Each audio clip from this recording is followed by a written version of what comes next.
Olá, queridos amigos do canal Rosângela, serva do Senhor. Mais uma vez aqui para o estudo da Palavra de Deus, das Santas Escrituras. O estudo da lição da Escola Sabatina. Um guia de estudos que prepara o povo de Deus para o tempo do fim. Lembrando a você, professor, professora da Escola Sabatina e demais amigos que receberão esses vídeos, que a minha missão é com comentários da profetisa Ellen White. Realmente é um complemento que vale a pena você estudar, vale a pena você adquirir esta lição com os comentários da profetisa Ellen White, que traz assim realmente um acréscimo, um aprofundamento do conhecimento das Santas Escrituras. E no tempo do fim nós precisamos desse aprofundamento. Então, queridos, vamos adentrar agora a lição de número 10. Realmente o ano está cada dia mais rápido, né? E o tema da lição é o caminho através do véu. Então, para tanto, nós vamos orar a Deus pedindo a unção do Espírito Santo. Me acompanhe nessa oração. Bendito Deus e poderoso Pai, glorificado e exaltado seja o teu santo nome. Agora aqui vamos estudar a santa palavra por meio da lição da Escola Sabatina. Unge meus lábios com brasas vivas, abençoa também os irmãos que receberão, os professores e professoras. E nos unge cada dia com a unção do Espírito Santo. Nós te louvamos e te adoramos. Em nome de Jesus, amém. Quero agradecer imensamente você que tem assistido os nossos vídeos da lição da Escola Sabatina. Quero pedir que você possa compartilhar com outros professores ou irmãos de modo geral, outras pessoas, porque aqui é um estudo bíblico da Palavra de Deus. Façamos a nossa parte, assistamos, né, e possamos o que também é encaminhar e Deus proverá e Deus fará a sua obra. Então, queridos, o verso para memorizar se encontra aqui no livro de Hebreus, no capítulo 9 de Hebreus e o versículo 24. Hebreus 9, gostaria de convidar você para abrir a palavra de Deus.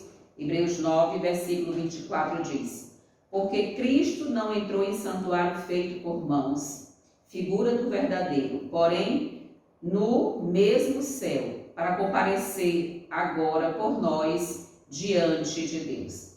Então nós vamos compreender que esse caminho através do véu significa realmente essa entrada de Jesus, né, no lugar santíssimo do santuário celestial, ou seja, no santuário celestial, e claro que a posteriori no lugar santíssimo do santuário celestial. Então nós vamos compreender realmente que é importante, quando os discípulos voltaram ao Monte das Oliveiras, depois que Jesus ascendeu ao céu, sentiram-se triunfantes e alegres.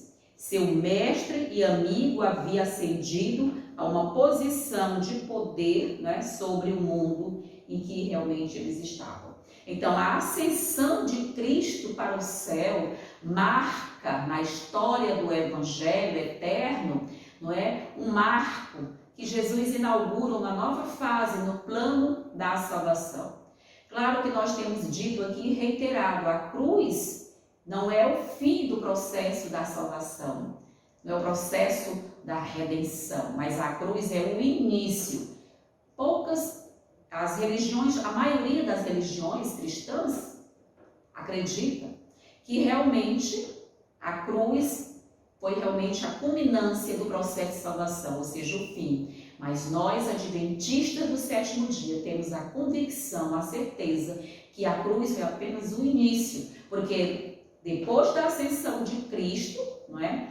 Quando ele ascende aos céus no ano 31, depois da sua morte, depois da sua ressurreição, realmente acontece isso, não é? Cristo ascende aos céus e essa ascensão de Cristo é um ponto aqui forte, central do livro de Hebreus, da teologia do livro de Hebreus. Então, compreender que essa ascensão representa muito para nós cristãos, também como representou para os discípulos, ou seja, significa que temos um de nós diante de Deus.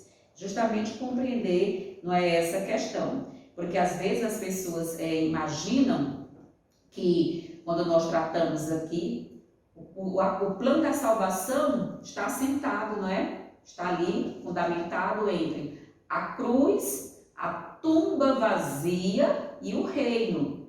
É isso, queridos. Então, na cruz ali realmente inicia o processo de salvação. Aquela tumba vazia representa o quê? Que Jesus ressuscitou. Ele não está mais na cruz, mas ele está hoje no santuário celestial. E o reino representa o quê? Que Jesus hoje está assentado à direita do Pai, intercedendo por cada um de nós, quando ele inaugura a última fase, não é, do seu reino, ou seja, a partir de 1844, Jesus entra na fase final, que é justamente o que é a fase de julgamento, ou seja, ele está sendo nosso juiz. Na parte aqui de domingo, nós temos Jesus diante do Pai. E aqui o articulista da lição, ele retoma as festas de Israel, apresentando-as como tipologias que Cristo cumpriu. Então, nós precisamos compreender aqui, não é? De acordo com essas passagens, qual foi o propósito da ascensão de Jesus? Qual foi esse propósito? Comparecer diante do Pai, para nos representar, para interceder por nós. E aqui ele traz, né, a compreensão das 7 festas, né, de Israel. É um dos grandes temas que nós precisamos nos debruçar em estudar no tempo do fim. É um dos temas que eu tenho muito prazer, muito gosto em estudar, acerca das festas, né, de Israel. Para a gente ter, assim, didaticamente aprender um pouco delas, 4 festas, não é? Ou seja, 3 festas aconteciam no primeiro mês, não é? Lá em Israel. Primeiro mês de Israel, tínhamos 3 festas. E depois tínhamos essa quarta aqui, que era uma festa intermediária. Então, nós vamos ver que essas 4 festas, todas começam com a letra P. É fácil você decorar, não é isso? Páscoa, Pães Asmos, Primícias e Pentecostes. Então, é uma ideia assim, ou seja, é um facilitador para nós podermos compreender, né, a tipologia das festas de Israel, porque Jesus cumpriu, não é, ao pé da letra, essas festas de Israel. Então, é uma forma assim que nós precisamos compreender, é uma regra mnemônica, quando você vê que essas 4, né, primeiras festas, elas começam com a letra P. Essas 3 aconteciam no primeiro mês, essa aqui intermediária, e no mês 7, não é? Nós tínhamos ali as outras festas de Israel. Então, vamos compreender aqui o que o autor da lição vai justamente dizer. Porque as três últimas festas de Israel, nós sabemos que eram as festas das trombetas, não é? O dia da expiação e, por fim, a festa dos tabernáculos. Queridos, é muito lindo quando a gente percebe na lição de quinta-feira, eu vou dar mais detalhamento de como Jesus cumpriu tipologicamente, não é, essas festas, para que a gente realmente possa cada dia estudar com mais afinco. O autor da lição diz o seguinte: Deus instruiu Israel que os homens fossem 3 vezes ao ano a Jerusalém para comparecer diante do Senhor com uma oferta. Ou seja, quais eram essas festas que os homens, não é? Às vezes até nós lembramos que nós vemos como às vezes as esposas, a família até acompanhava o marido, mas era o cabeça realmente, ou seja, o homem. E aqui, queridos, é bom entender que Deus vai requerer muito do homem, ou seja, do sacerdote do lar, não é? Do Adão da casa, não é? Aquele homem que diante de Deus, ele vai ser muito requerido no tocante a conduzir sua família para o céu. Claro que Deus ajuda, Deus é o auxiliador, não é, dos maridos nesse processo. E aqui nós vemos que a festa da Páscoa, não é, que realmente significa que nós estamos, que Jesus morreu como Cordeiro Pascal, né? Nós sabemos que ele morreu ali representando aquele Cordeiro Pascal. E nós também, o autor aqui diz, né, a festa dos pães, não é? Pães asmos ou sem fermento, como alguns possam compreender. Então, nós vamos entender A Páscoa celebrava a libertação de Israel do Egito. O Pentecostes celebrava a colheita da cevada, não é? E estava associada à promulgação da lei do Sinai. E a dos tabernáculos representava, né, o cuidado de Deus com Israel durante a peregrinação no deserto.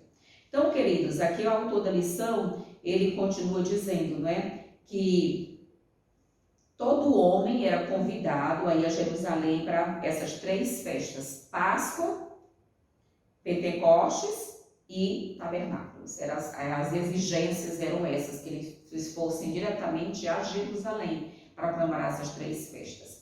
E aqui, queridos, nós vamos compreender, não é? Jesus celebrou as festas com incrível precisão. Com o que, irmãos? Incrível precisão.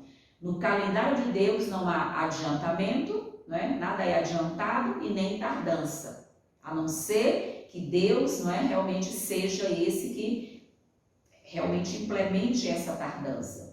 Mas na plenitude dos tempos, Deus cumpre todas as suas promessas. E aqui ele continua, ele morreu no dia da preparação da Páscoa, na hora 9ª, na mesma hora que o cordeiro pascal era imolado. Não é isso, queridos?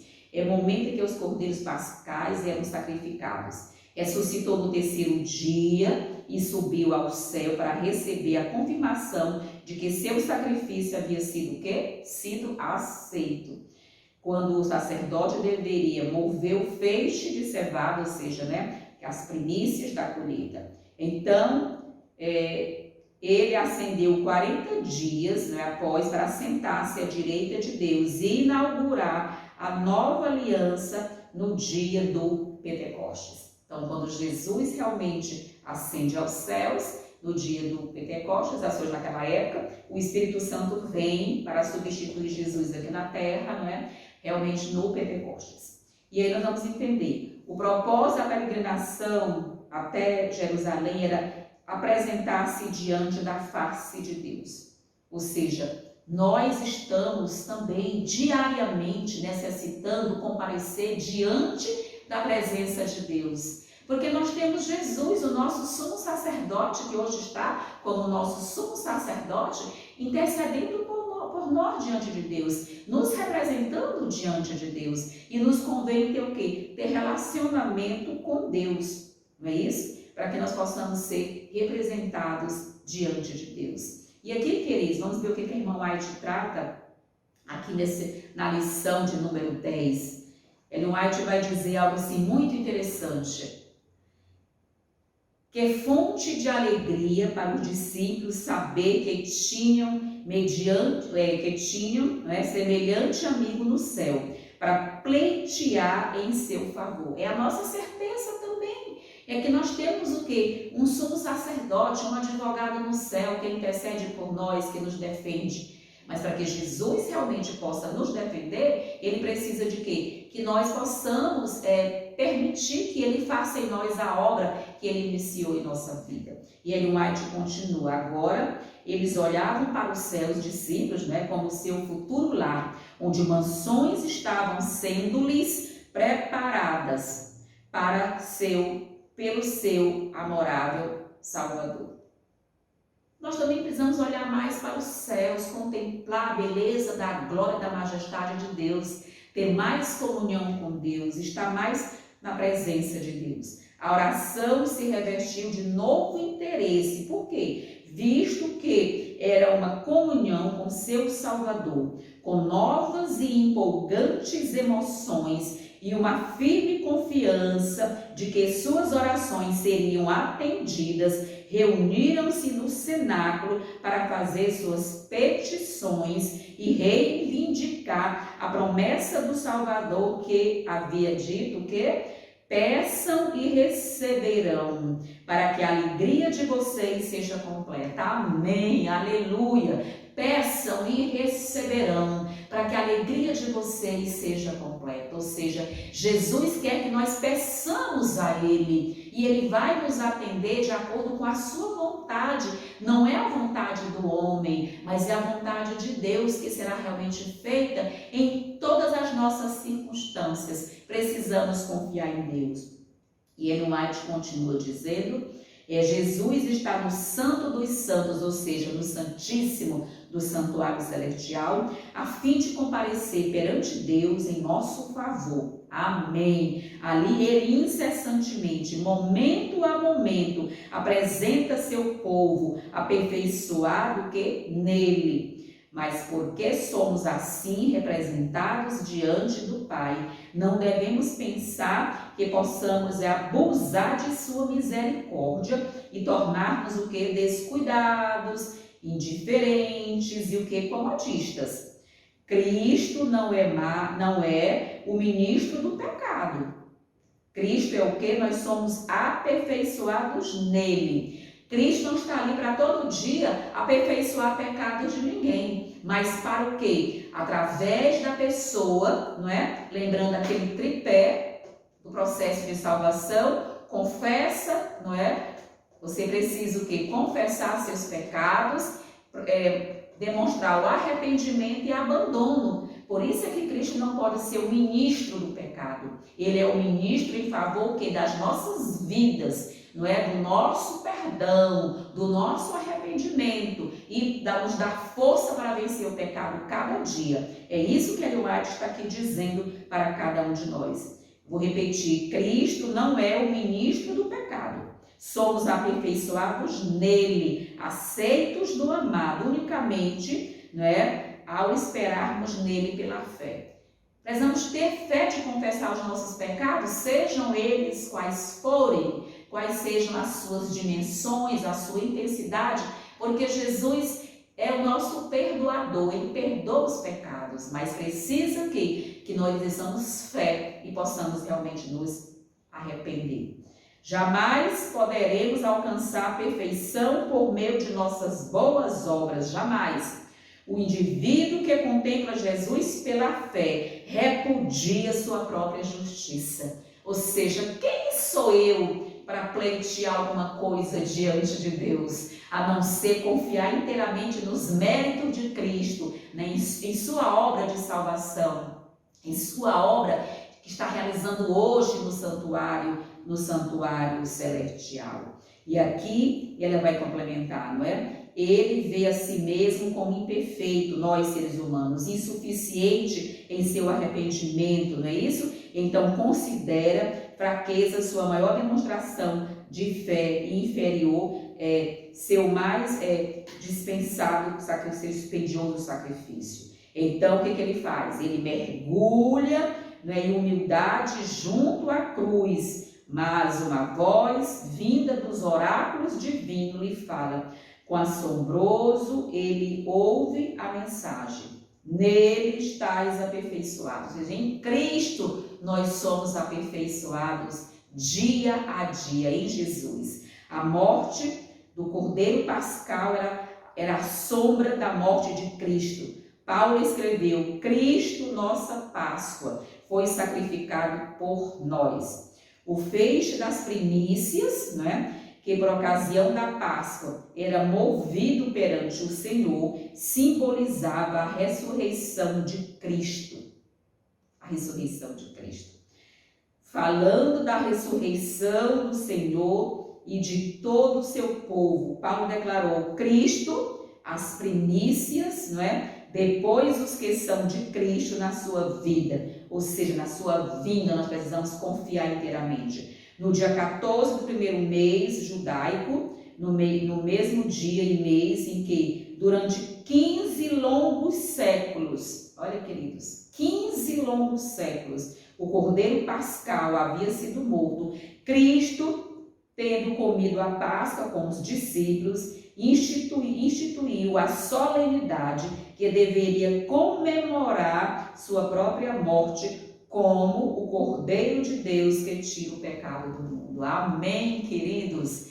Que lição maravilhosa nós podemos realmente compreender e que saber que realmente o verdadeiro evangelho, ele vai englobar, como eu já disse, a cruz, a tumba vazia e o reino de Deus, ou seja, o trono de Deus. Na parte aqui de segunda-feira, convite divino. E aqui o articulista faz uma pergunta bem interessante quando ele diz: como foi a experiência de Israel no Monte Sinai. Aqui nós sabemos, né, queridos, que a experiência de Israel no Monte Sinai foi o quê? Desastrosa, não é? Israel, como sempre, com a sua mente limitada, com a sua dura cerviz, não é? O povo até pediu que Moisés fosse o quê? Fosse seu intermediário, né? Fosse ser um mediador, ou seja, ali um intercessor entre eles e Deus, porque eles ficaram com medo de Deus. Queridos, ali nós percebemos que houve ali uma percepção equivocada de Deus e da vontade de Deus. Às vezes a gente também tem essa percepção equivocada de Deus. Israel temeu a Deus, ficou com medo de Deus, não é isso? Às vezes o inimigo quer nos fazer crer que Deus é tirano, que Deus é mau, que Deus é arbitrário. Não, queridos, Deus é amor e Ele é justiça. E se nós andarmos no amor de Cristo diariamente e permitirmos cada dia que a sua justiça opere em nós a transformação da justiça imputada e da justiça comunicada, que é o processo de santificação, nós não temos por que temer a Deus, muito pelo contrário, nós temos que aceitar esse convite divino, não é isso? Ou seja, mas a falta de fé de Israel é que fez com que eles não aceitassem esse convite de estar na presença de Deus. Deus sempre disse, e me farão um santuário para que eu possa habitar no meio de vós. Era a intenção de Deus estar sempre ali o quê? Habitando no meio de Israel. Mas Israel foi o quê? Foi duramente o quê? Pela a sua incredulidade, pela sua falta de fé. E eles então tiveram o quê? Medo de Deus. E o articulista aqui comenta: quando Deus chamou Israel do Egito, seu plano era criar um relacionamento pessoal e íntimo com o povo. Ele disse: vocês viram o que fiz aos egípcios e como levei vocês sobre asas de águia e os trouxe para perto de mim. Queridos, sempre assim o processo de salvação. É Deus sempre buscando resgatar o homem, trazer para perto de si o homem. Relacionamento com Deus não precisa ser fundamentado no medo, de forma alguma. Relacionamento com Deus deve ser assentado na fé, na esperança, na alegria da salvação, na certeza da nossa salvação, de que Deus está convidando-nos para estarmos diante dele por meio de Jesus Cristo, nosso intercessor e mediador. E aqui ele continua: quando soar longamente a trombeta do terceiro dia, então subirão o monte. Ele queria que tivessem a experiência que Moisés e os líderes do povo teriam quando subissem o monte e vissem Deus, não é, queridos, e comessem e bebessem em sua presença. O povo mais tarde reconheceu, bem mais tarde foi que o povo reconheceu isso aqui. O povo mais tarde reconheceu que tinha visto a glória de Deus e que era possível Deus falar com as pessoas, não é? E permanecer nelas, não é? Viva. E elas não morrerem. Era sim possível que elas permanecessem vivas. Mas, quando chegou o momento, faltou fé. Faltou fé ao povo. E hoje, como está a nossa fé? Devemos clamar dia a dia: Senhor, ajuda-me na minha falta de fé. Senhor, dá-me fé. Senhor, fortalece a minha fé. Moisés explicou anos depois: vocês ficaram com medo do fogo e não subiram o monte. O povo pediu a Moisés que fosse seu intermediário, não é? Que fosse diante de Deus. Eles não queriam estar diante de Deus. A manifestação da santidade divina no Monte Sinai teve como propósito ensinar o temor e o respeito a Deus e também levar o povo a conhecer sua misericórdia e fidelidade. Era para reconhecer, não é? E temer a Deus, não é? Não é ficar com medo de Deus, é respeito, é reverência, não é isso que eles? É contrição de alma, é arrependimento. E aqui o autor continua dizendo: o temor do Senhor é o que, irmãos? O temor do Senhor é o princípio da sabedoria. A sabedoria é o que, queridos? É ter temor a Deus, ou seja, respeitar a Deus, suas vontades. Hoje eu tenho visto que as pessoas querem levar a Deus, um culto a Deus de acordo com a sua vontade. Queridos, é a vontade de Deus que tem que ser respeitada. Deus sempre disse e Deus sempre diz ao longo dos séculos como Ele quer ser adorado, ou seja, a maneira que Ele quer ser adorado, a reverência que Ele exige na sua presença, ou seja, o dia que Ele quer ser adorado. Até isso Deus se preocupou em quê? Em normatizar, para facilitar o processo de adoração a Deus. Mas infelizmente hoje as pessoas querem, porque é o gosto do jovem, é o gosto das mulheres, é o gosto... Não é isso, queridos. Enfim, Deus quer ser adorado na beleza da sua santidade. E Deus é quem diz como Ele quer ser adorado, não eu. Se for eu que vou dizer como Ele quer ser adorado, vou fazer o que Caim fez. Eu vou levar uma oferta para Deus a meu modo, a meu bel prazer, de acordo com a minha convicção e com a minha compreensão. E não é assim que Deus requer. Deus requer uma adoração especificada por Ele, explicada por Ele, determinada por Ele. Por isso é que muitos e muitos vão realmente sair das fileiras de Deus, porque estão fazendo igual que os filhos de Arão, levando fogo estranho ao santuário do Senhor. Eu vou adorar com essa balada aqui, é com rock, eu vou adorar com samba. Cuidado, queridos, que Nadab e Abiú tiveram essa mesma compreensão de que Deus iria o quê? Relevar. E Deus não iria achar isso nada demais. E Deus fez o quê? Os consumiu com fogo instantaneamente. E aqui, queridos, nós vamos compreender a manifestação da santidade divina no Monte Sinai. Realmente é uma forma que Deus teve para mostrar para Israel a reverência que sua presença exige. Deus queria que Israel fosse até ele. O povo ficou com medo. A descrição em hebreu dos eventos no Sinai é comparada ao que? Acompanhada de fé. Falta de fé e apostasia. E por que o povo teve medo de se encontrar com Deus? Porque faltou fé. Ou seja, o povo criou uma percepção equivocada de Deus. Vamos ver o comentário do irmão White aqui, na parte de segunda-feira, para que a gente realmente possa ampliar um pouco essa noção.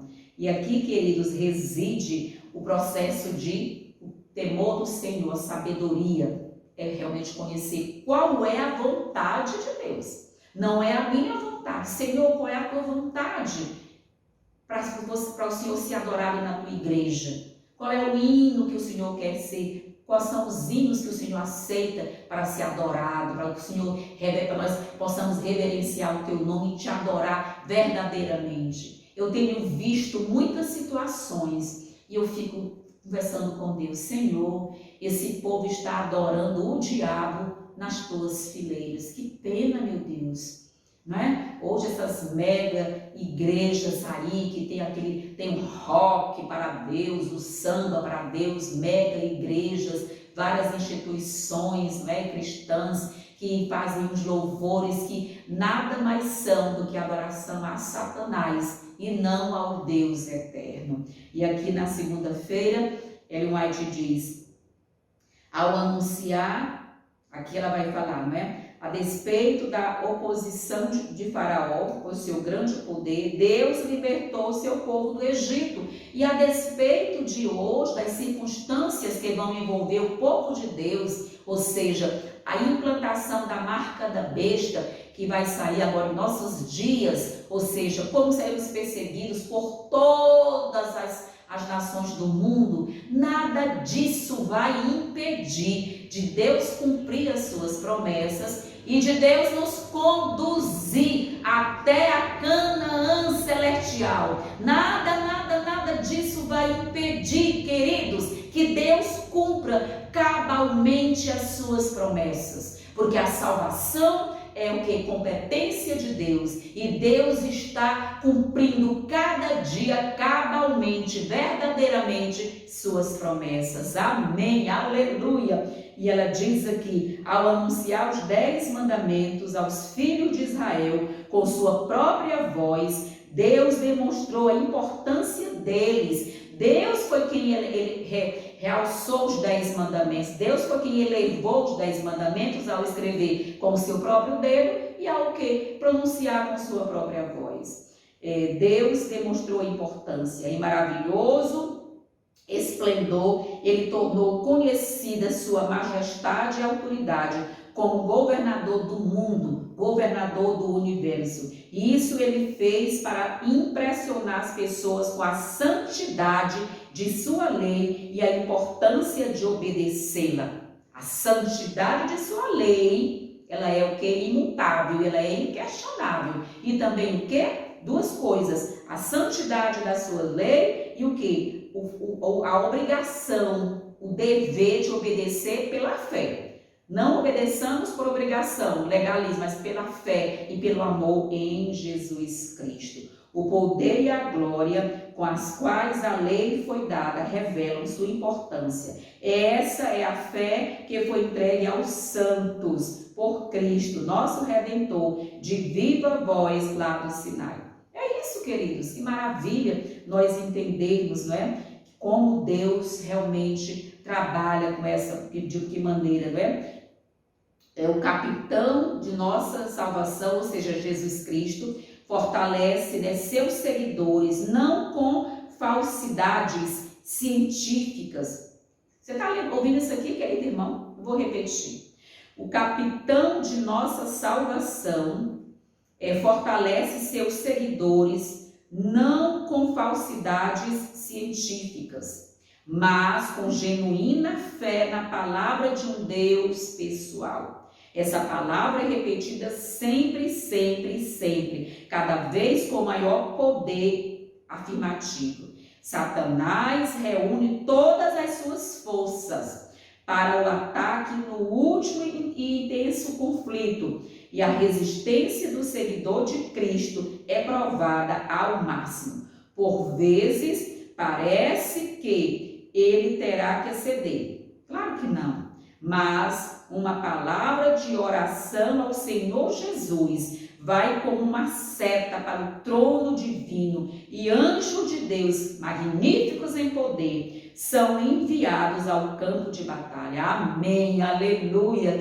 Que bom saber que Deus conhece as nossas fraquezas, debilidades e limitações. E quando nós oramos, Ele envia o que? Os anjos magníficos em poder para ajudar o que? Para fazer o que? Um muro protetor ao nosso redor. E o poder do Espírito Santo, Santo de Deus. Jesus vai como uma seta para o trono divino, não é isso? E anjos de Deus são enviados. Ocorre uma reviravolta e os oprimidos serão o quê? São libertados, são libertos. Os cristãos perseguidos são erguidos como por asas de águia e ganha a vitória. Você quer ser vitorioso? Esteja em Cristo, relacionamento diário em Cristo, estudo das Santas Escrituras e a palavra o quê? Oração. Muita oração, muito poder. Muita oração, muito poder. Você quer ter poder? Esteja sempre presente na sala de audiência do Altíssimo. Hoje Jesus está no lugar santíssimo do santuário celestial. E é lá que nós vamos comparecendo, toda vez que nós oramos com fé e confiamos nos méritos sacrossantos de Jesus Cristo. Que lições maravilhosas havemos de aprender em resultado de confiarmos constantemente na suficiência de Cristo. É isso, queridos, confiarmos na suficiência de Cristo, unicamente. Eu não tenho poder, eu não tenho força, nós não temos nada, somos apenas o que? Pecadores. Na parte de terça-feira, a necessidade de um véu. E aqui a coisa começa, não é, a inverter. Aqui no convite divino, nós vemos aqui, nesse convite divino, aqui na parte de segunda-feira, Quando Deus disse: me fará um santuário para que eu possa habitar no meio de vós, era o quê? Era uma relação o quê? Mais intrínseca, mais pessoal, não é? Sem ter véus estendidos para separar. Mas aqui na parte de terça-feira nós vemos o quê? A necessidade de um véu. E aí nós vamos compreender por que realmente que houve a necessidade desse véu, para o quê? Para proteção. É isso, queridos. O véu é uma proteção que Deus teve que erigir entre a sua glória e o povo, para que o povo não fosse o quê? Exterminado, ou mesmo o sacerdote ou o sumo sacerdote, não é isso? E aqui nós vamos ver, os véus têm funções duplas, não é? E quais são essas funções duplas? Ele pode se referir à cortina do átrio, né, a entrada da área externa do santuário, ou o véu que separava o lugar santo do lugar santíssimo, ou lugar santos dos santos. E aqui a pergunta é: que advertência há nessas passagens? Queridos, o que nós podemos aqui perceber? O que Deus aqui realmente fez? Deus teve que reorganizar, foi feita uma reorganização, ou seja, um planejamento para reorganizar o quê? A logística do acampamento de Israel. Isso, porque Deus não estava mais habitando no meio deles assim, não é? Mais diretamente. Mas Deus fez o quê? Ele dispôs aquele quadrado, ficou aquele vácuo no meio e colocou o quê? Colocou os levitas ao redor para servirem de véu humano. Ali os levitas funcionaram como um véu humano. Foi essa reorganização que Deus teve realmente que fazer, não é isso? Para que realmente houvesse essa proteção para o povo de Israel, ou seja, porque Deus é santo, nós precisamos temê-lo.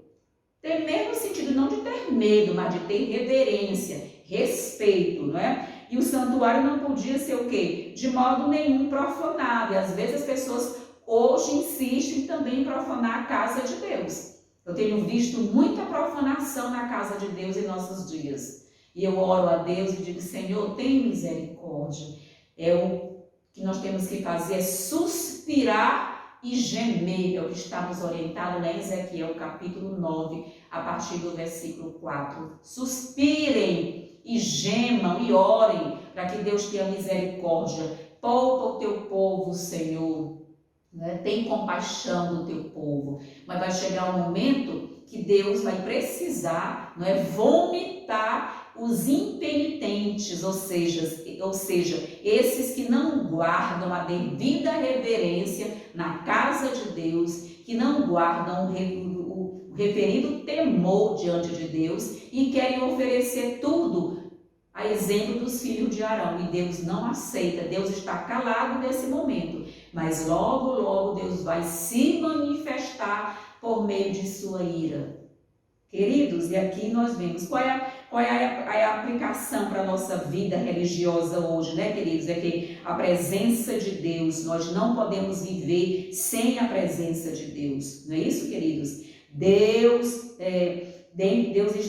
Deus está conosco, não faz sentido vivermos sem Deus. E aqui nós vamos compreender como foi que Moisés aqui fez. Moisés disse: não, Senhor, porque Deus disse que enviaria um anjo para ir com ele. Mas ele disse: não, Senhor, nós queremos o quê? Nós queremos o Senhor em nosso meio.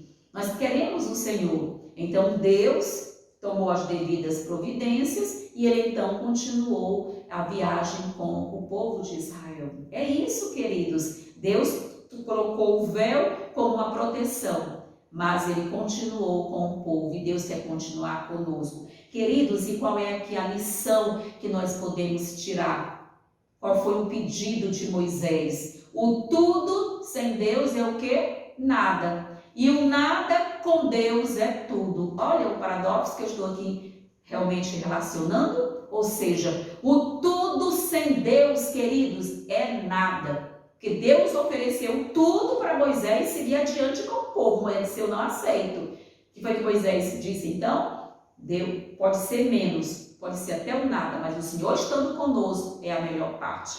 O nada com Deus é o tudo. Amém. Aleluia. E aqui o articulista comenta: o véu era uma proteção para os sacerdotes enquanto ministravam diante de um Deus santo. Depois do pecado do bezerro de ouro, Deus disse a Moisés que não os acompanharia até a terra prometida para que não os consumisse, pois era um povo teimoso, um povo de dura cerviz, um povo como nós hoje, somos teimosos, dura cerviz, queremos fazer a nossa vontade, em detrimento da vontade de Deus. E aqui Moisés mudou a tenda do encontro para o lugar do arraial. No entanto, depois que Moisés intercedeu, Deus concordou em ir no meio deles. Moisés disse: não, Senhor, queremos a tua presença. A nossa aplicação é também cada dia: Senhor, eu quero a tua presença, Senhor, fica comigo, Senhor, mora comigo, Senhor, fortalece a minha vida, Senhor, preciso de força, Senhor. E Deus realmente atende e Ele habita em nosso coração cada dia. E aqui o articulista diz, né? Mas os levitas acamparão ao redor do tabernáculo do testemunho para que não haja ira sobre a congregação dos filhos de Israel. Ou seja, ele comenta: os levitas assumirão a tarefa de cuidar do tabernáculo do testemunho. Eles ficarão ao redor e ali funcionou como esse muro, como esse véu humano. Então, a necessidade do véu foi para proteger Israel. Jesus, como nosso sumo sacerdote, como nosso sacerdote, também foi nosso véu. Jesus também, não é? Diante de Deus, ele é o nosso véu. Ele representa, não é, dessa forma. Por meio de sua encarnação, Deus armou seu tabernáculo através entre nós e podemos o que? Contemplar a sua glória. Ele tornou possível que um Deus santo vivesse entre um povo imperfeito. Ou seja, Jesus também, ao encarnar, ele faz o que? Ele tem um tipo de revestimento, ou seja, ali ele consegue esconder a sua divindade através do que? Do corpo humano. Vamos ver o que Ellen White diz aqui na parte de terça-feira, para que a gente realmente possa avançar com muita alegria no coração, com a certeza, né? Então aqui na parte de terça-feira, olha que coisa linda ela vai falar. No santuário, no tabernáculo do deserto e do templo, que eram os símbolos terrestres da habitação de Deus, é um recinto sagrado por sua presença. O véu bordado de querubins à sua entrada não devia ser erguido, olha só, pela mão de nenhuma pessoa, com exceção de uma, não é isso, queridos? Temos que entender. Levantar aquele véu e entrar sem um mandado no sagrado mistério do Santo dos Santos implicava morte na hora. Israel tinha essa consciência, que só entrava ali no Santo dos Santos no dia da expiação o sumo sacerdote, ponto final. Nenhum deles, nem Moisés poderia ter entrado. Moisés não era sacerdote, apesar de Moisés ter o que? Assumido muitas vezes o papel de sacerdote, intercedendo pelo povo. Vejamos aqui nesse conflito aqui do bezerro de ouro, quando Arão fez o bezerro de ouro, mas quem foi interceder foi Moisés, não Arão, que deveria ter ido, que Arão não era sacerdote, mas foi o Moisés, que era quem Deus escolheu para conduzir o povo, não é, queridos? E aqui ela vai dizer: o véu é levantar, né, aquele véu do Santo dos Santos no dia do ano que era designado para ministrar no lugar santíssimo, o sumo sacerdote tremendo entrava a presença de Deus, enquanto nuvens de incenso velavam a sua glória. É isso, queridos. A mais elevada obra da educação não é transmitir apenas conhecimentos, mas aquela energia vitalizante recebida pelo contato da mente com a mente e o coração de Deus. Somente a vida gera vida. Que privilégio, diz aqui Ellen White, foi o dos apóstolos, passar 3 anos na companhia daquele divino Salvador, não é? De onde vem todos o quê? Vem todo o impulso doador da vida que vem de Deus, né? Que tem abençoado, né, o mundo. João, discípulo amado, mais que todos os seus companheiros, entregou-se à influência daquela maravilhosa existência que é Jesus Cristo. A vida se manifestou e nós a vimos, e dela damos testemunho e anunciamos a vocês a vida eterna que estava com o Pai e não nos foi o quê? E por Jesus nos foi manifestado. Jesus manifestou através de Jesus a glória, não é? A vida eterna, a salvação eterna. Queridos, continuando aqui na parte passando agora já para quarta-feira, o povo, o novo e vivo caminho através do véu. Às vezes, nós temos que compreender o que significa, não é? O novo e vivo caminho através do véu. Queridos, nós temos que nos achegar a Deus, não é isso? Que convite há nessas passagens? Você pode ver qual é o convite. Vamos ler Hebreus capítulo 10, essa passagem é interessante que nós possamos ler. Hebreus capítulo 10, do 19 até o 22, que diz, olha que coisa interessante. Aqui já diz, né, o subtítulo, o privilégio de acesso dos crentes à presença de Deus. Oh, glória, que privilégio! Tendo, pois, irmãos, nós vamos ver aqui, tendo, pois, irmãos, intrepidez para entrar no Santo dos Santos pelo sangue de Jesus. Como é que é, irmãos? O apóstolo Paulo nos manda ter intrepidez, ou seja, ousadia, para estarmos diariamente na presença de Deus, no Santíssimo, do Santuário Celestial, por meio de Cristo, o nosso mediador. Pelos méritos de Cristo, não são nossos méritos. Pelo novo e vivo caminho que Ele nos consagrou pelo véu, isto é, pela sua carne. Então, a carne de Cristo, ou seja, a sua encarnação, representa também um véu. Para o quê? Para velar a divindade, não é? A presença de Deus. Então, Cristo, quando encarnou, a sua carne representa também um véu para realmente o quê? Nos proteger, não é? Da presença, não é? Fulminadora de um Deus santo e justo. E aqui diz, né, queridos? E tendo grande sacerdote sobre a casa de Deus, aproximemo-nos com sincero coração, em plena certeza de fé, tendo o coração purificado de uma má consciência e lavado o corpo com água pura. É isso, queridos. Aqui o apóstolo Paulo já fala de uma mente limpa, uma mente protegida, lavada diariamente no sangue de Jesus. Porque como Satanás tem contaminado a mente das pessoas, não é? Com as coisas desse mundo, com filmes, com minisséries, com novelas, não é? Com tudo, até com jornais, às vezes a sua mente é o quê? É contaminada, não é? Das coisas malévolas desse mundo. E aqui, que nós possamos nos aproximar de Deus, não é? Com o quê? Com a esperança, com a confiança dos méritos de Jesus, do sangue de Jesus, não é? Possamos entrar no santuário por intermédio do nosso Senhor e Salvador Jesus Cristo. E a qual o autor diz, o livro de Hebreus, argumenta que Jesus entrou no santuário celestial e nos convida a seguir o quê? A seguir sua liderança. Jesus, quais são teus planos para a minha vida, meu Senhor Jesus, não é? Seguir as orientações de Deus, os comandos de Jesus, o que Jesus quer, a maneira que Jesus quer, ou seja feita a tua vontade, Senhor, e não a minha. E aqui ela continua, é a nova aliança que providenciou o perdão dos pecados e colocou a lei em nosso coração, que possibilita nos aproximarmos de Deus com confiança, não por nossos méritos, mas apenas pelo que Jesus fez por nós, cumprindo todas as obrigações da aliança. Queridos, a aliança foi feita com a divindade, Deus Pai, Filho e Espírito Santo. O ser humano é o beneficiário da aliança, ou seja, ele é beneficiado por essa aliança. Mas nós, o que teríamos de contrapartida numa aliança celestial, queridos? Obviamente que nada, somente o que? O nosso coração pecador, mas podemos ir à presença de Deus, pedir cada dia o que?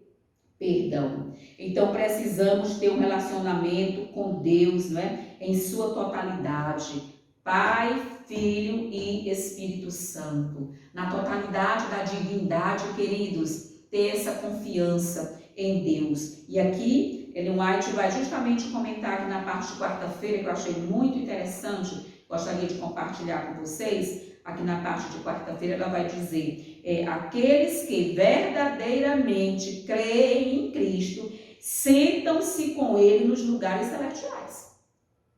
Está entendendo? Se eu creio piamente em Cristo, eu estou o quê? Sentada com Jesus no santuário, eu estou lá nos lugares celestiais, eu creio, não é? Eu creio que Jesus está me representando. Aceitemos o emblema do cristianismo. Olha só que coisa linda. Esse não é um sinal exterior, não é uma exibição de uma cruz ou uma coroa, mas algo que revela a união do ser humano com Deus. Portanto, meus irmãos, tendo ousadia para entrar no santuário pelo sangue de Jesus, pelo novo e vivo caminho que Ele nos abriu por meio do véu, isto é, pela sua carne, e tendo um grande sacerdote, ou seja, tudo é por intermédio de Cristo, queridos. Tudo é por intermédio de Jesus. Quando você vai estudar, o povo de Israel chamava a primeira porta de caminho, a segunda porta de verdade e a última porta, ou seja, a última cortina que separava o santo do santíssimo de vida. E quem é que é o caminho, a verdade e a vida? É Jesus. E como é que está lá em Salmo? O teu caminho, ó Deus, está no santuário. Queridos, a salvação está no santuário. E separando o quê? A obra da cruz foi uma obra coletiva. Queridos, a obra salvífica lá da cruz foi uma obra que Deus fez por todos, coletiva. Mas aqui no santuário celestial, que Jesus está intercedendo, é o quê? Fazendo um juízo, uma obra de juízo, é individual. Cada um vai comparecer individualmente perante Deus. E nós, os vivos, ainda não começou o nosso julgamento dos vivos. Logo, logo Deus irá iniciar o nosso julgamento. Ele vai avisar? Sim. E qual é o aviso que já foi dado para que nós sabemos que iniciou o julgamento dos vivos? O decreto dominical. Ele marca o início do selamento dos vivos, do povo de Deus vivo, ou seja, selamento e julgamento são sinônimos. Então, queridos, aqui Ellen White continua dizendo, a intercessão de Cristo em nosso favor é apresentar, seus méritos divinos no oferecimento de si mesmo ao Pai como nosso substituto e fiador, pois ascendeu às alturas para fazer expiação pelos nossos pecados. É isso, queridos, pelas nossas transgressões. É evidente que não é da vontade de Deus que sejamos o quê? Desconfiados e nos torturemos com o temor de que Deus não nos aceitará pelo fato de sermos pecaminosos e indignos. Nós não temos que ficar nos martirizando, atormentando a nossa mente. Deus não me aceita. Não, queridos, esse texto é de Satanás. Ele quem quer incutir na mente dos filhos de Deus, do povo de Deus, da humanidade, que Deus é um Deus tirano que não aceita o pecador. Não, queridos, Deus seria injusto, e Deus é amor, e Deus é justiça, e Ele aceita sim, pelos méritos de Cristo, nosso advogado, mas é preciso que relacionamento com Cristo, ter a presença de Deus em nosso coração, porque quando Cristo ascendeu, quem foi que veio no Pentecostes? O Espírito Santo está aqui conosco desde o Pentecostes, lá no ano 31, está aqui nos o quê? Para gerar em nós a natureza santa de Jesus. Já concluindo aqui, na parte de quinta-feira, nós vamos compreender, eles verão o seu rosto. Amém, queridos? Aqui nós vamos compreender, tem uma perguntinha interessante, que em que sentido chegamos a Jerusalém celestial na presença de Deus? Chegamos por meio de quê, queridos? Por meio da fé, queridos. Tudo é por meio de fé. Nada é feito no reino de Deus sem fé. Sem fé é impossível agradar a Deus. O justo viverá pela fé. E ele foi nosso Cordeiro Pascual. E aqui, para realmente aqui nós vamos entender que argumenta-se que os crentes chegaram ao Monte Sião, a Jerusalém Celestial, por meio de fé. Não é isso? Nesse sentido, sua experiência antecipa o futuro. Também chegamos nós no Monte Sião, na própria presença de Deus, não é assim? Por meio do nosso representante Jesus Cristo. Aqui nós vimos o quê? Na parte de quinta-feira tem o quê? Tem um paradoxo entre Monte Sinai e Monte Sião. Ou seja, ali o povo foi conduzido ao Monte Sinai e era para eles terem agido pela fé no Monte Sinai, ter ouvido a voz de Deus, ter visto o monte fumegando, mas sem temer, né? Confiar na presença de Deus, na glória de Deus, no amor de Deus. Nós também hoje estamos indo à presença de Deus no Monte Sião, por meio de Jesus Cristo, nosso representante. É Jesus quem nos representa, não é? No Monte Sião. E aqui nós vamos compreender. É assim a Jerusalém Celestial pertence ao reino das coisas que se esperam e não se vê, mas que nos são o quê? Asseguradas mediante Deus. A ascensão de Jesus não é uma questão de fé, mas de fato, Jesus ascendeu, ponto final. A questão é, nós podemos estar na presença do Monte Sião através de Jesus. É essa dimensão histórica da ascensão de Jesus que oferece peso à exortação dos hebreus para que se apegasse à confissão da esperança. Assim já chegamos à presença de Deus nós, por meio de nosso representante, portanto devemos atuar em conformidade com esse fato. Por meio dele, provamos o dom celestial, provamos a boa palavra de Deus e os poderes do mundo vindouro. Amém. A realidade da ascensão e do ministério de Jesus no santuário celestial é a âncora da alma, segura e firme, a certeza, a garantia. Jesus não está mais no madeiro, Jesus não está mais na tumba, Jesus, ele ressuscitou, ele está realmente no lugar santíssimo do santuário celestial. O propósito de que a ascensão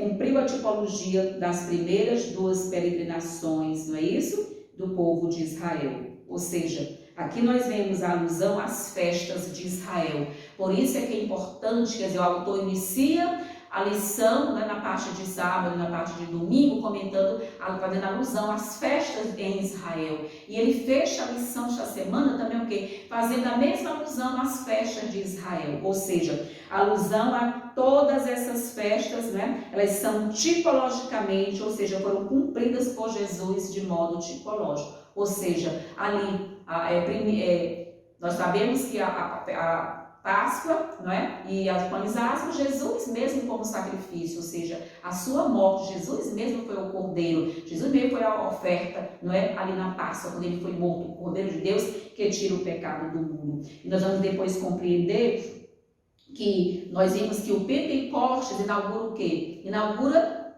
a coroação de Cristo no céu, ou seja, a entronização de Cristo no céu. E o quê? E o advento do Espírito Santo. Hoje nós estamos o quê?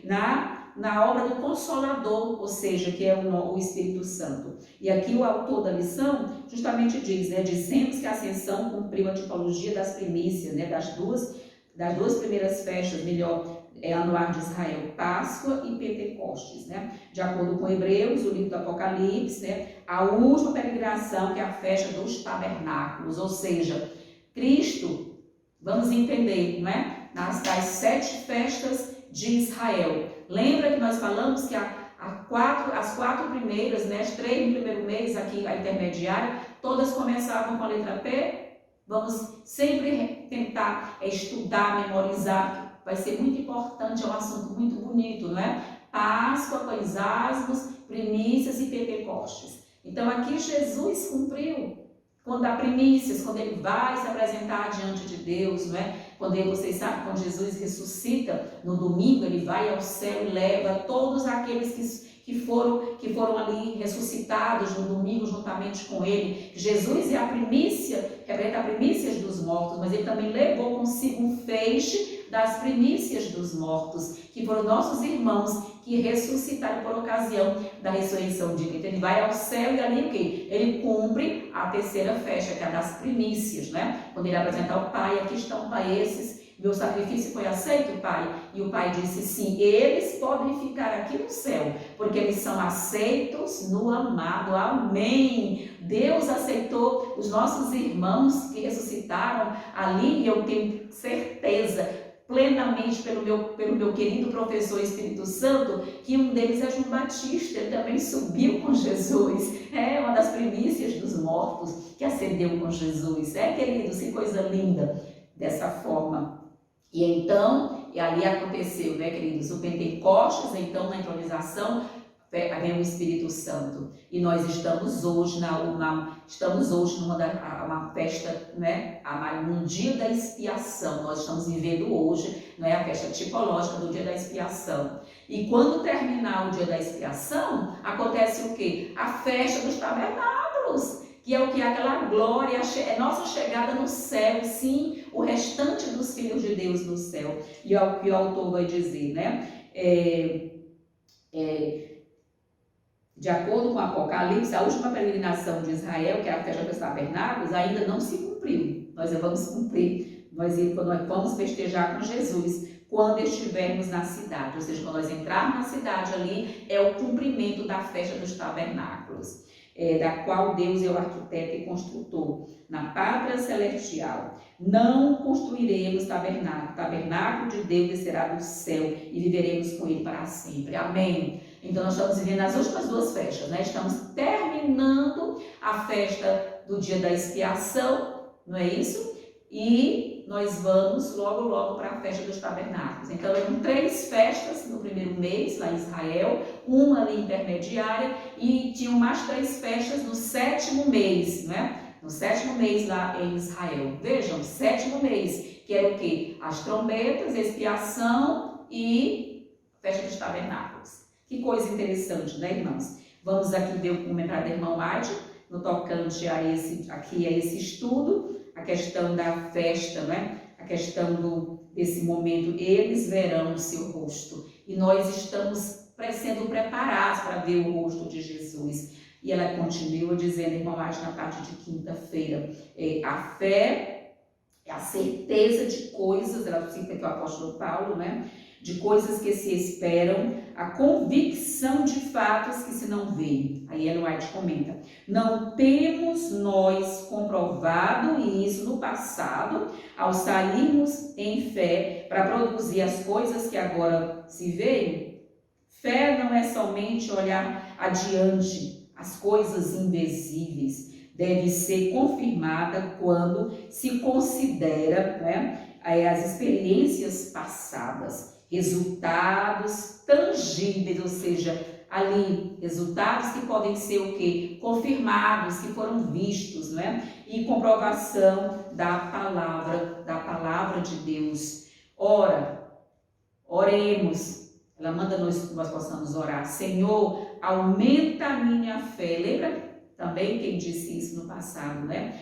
Ajuda na minha falta de fé, disse o cego. A fé desperta os sentidos para trabalhar diligentemente a fim de produzir resultados. A fé enobrece os poderes da alma, capacitando a lançar-se na mão do invisível, a lançar mão do invisível. Queridos, temos que acreditar que Jesus está nessa hora de intercessão, confessar os nossos pecados, arrepender dos nossos pecados e abandonar os nossos pecados, olhando para Jesus, não somente como nosso exemplo, mas como o autor e o consumador da nossa fé. Prossigamos adiante, tendo confiança de que Ele nos suprirá toda a força necessária para todo dever. Amém. A vida eterna nos é o que é apresentada, nos é dada, nos é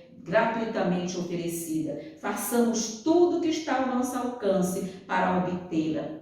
Façamos tudo que está ao nosso alcance. Jesus não pode conduzir nenhuma pessoa para o céu obrigado. Nós temos um trabalho a fazer, nós temos um esforço a cumprir. Está escrito: esforçai-vos para entrar pela porta estreita, porque larga, né, é o caminho da perdição, e são muitos os que andam por ele, e são poucos que andam pelo caminho estreito. Ela continua dizendo: necessita-se de fé nas pequenas coisas da vida, tanto quanto nas grandes. Em todos os nossos interesses e ocupações diários, a força amparadora de Deus torna-se real para nós por meio de uma confiança perseverante. É isso, queridos. Que Deus realmente, queridos, possa nos abençoar, que nós possamos realmente compreender a obra maravilhosa de Jesus Cristo, como Jesus está intercedendo por cada um de nós, como Jesus está realizando essa obra hoje no santuário celestial em nosso favor, e que a nossa fé possa ser cada dia robustecida, possa ser solidificada, ancorada na nossa rocha que é Jesus Cristo, na rocha, na firmeza de Jesus Cristo, não em nossa firmeza. Claro que não, queridos. Jesus está cada dia trabalhando por cada um de nós, e Ele quer realizar cada dia em nossa vida, não é? Ele quer realizar a salvação, operar em nós o querer e o efetuar.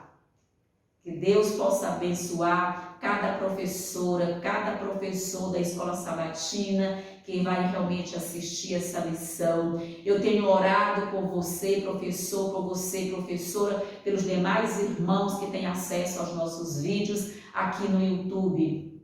E eu quero mais uma vez pedir a você: compartilhe os nossos vídeos, ore pelo nosso canal, ore pela minha vida. Eu quero pedir que você possa também se inscrever em nosso canal, pedir às pessoas que se inscrevam, deixe o seu like também para que o nosso canal possa realmente alcançar mais pessoas para o reino dos céus. Que Deus possa realmente nos abençoar cada dia para a glória de Deus. Que Deus abençoe cada um de vocês, em nome de Jesus. Amém. Amém. Aleluia.